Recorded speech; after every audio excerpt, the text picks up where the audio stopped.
ఈ రోజు నాటుకోడి కర్రీ తెచ్చుకున్నాను ఆంధ్ర రెస్టారెంట్ నుంచి, చూపిస్తాం చూడండి.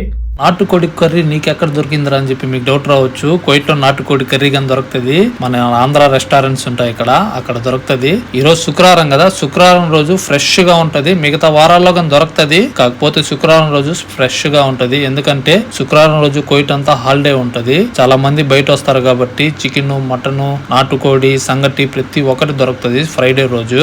నేనైతే నాటుకోడి కర్రీ తీసుకున్నాను. ఒక దినార్కి కరెక్ట్ గా 4 పీసులు వేసాడు. ఒక దినార్ అంటే మన ఇండియన్ కరెన్సీలో 285 రూపాయలు పడుతుంది. చాలా రోజుల తర్వాత టేస్ట్ చేస్తున్నాను. ఒకసారి టేస్ట్ చేసి ఎలా ఉందో చెప్తాను. ఇక్కడ కారాలు మసాలాలు తిని చాలా రోజులైంది. మన ఆంధ్ర కారాలు మసాలాలు టేస్ట్ చేసి ఎలా ఉందో చెప్తాను.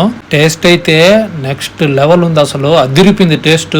ఆ కారానికి తల్లో నుంచి చెమట కారుతుంది. నాకు చాలా రోజుల తర్వాత కారం తిన్నాను కాబట్టి ఎటువంటి తోటికైనా గానీ మన ఆంధ్ర మసాలా, మన ఆంధ్ర కారం తగిలితే చెమట పట్టాల్సిందే. అట్టుంటది మన ఆంధ్ర మసాలా, ఆంధ్ర కారం. చాలా బాగుంది టేస్ట్.